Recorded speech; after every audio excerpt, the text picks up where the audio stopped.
বাবা কি খাবার রে, গরম একদম গরম গরম খাবার নিয়ে চলে এলাম সন্ধেবেলায়। আজকের এটা হচ্ছে শুদ্ধ কথায় বলতে গেলে এটাকে কি বলে, গোলা রুটি, তাই তো?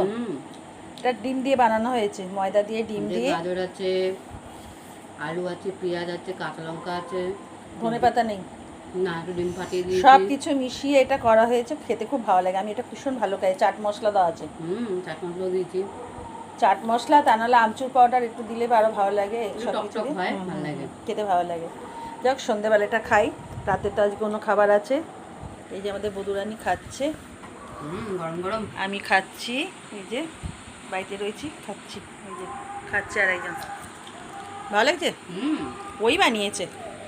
ব্যাস, খেতে থাকি, খুব ভালো লাগে। এইসব খাবার খেতে ভালোই লাগে, খারাপ লাগে না। ভালো হয়েছে। এখন কিন্তু কাঁচা লঙ্কাগুলো বেশ ঝাল হচ্ছে। Bye, tata.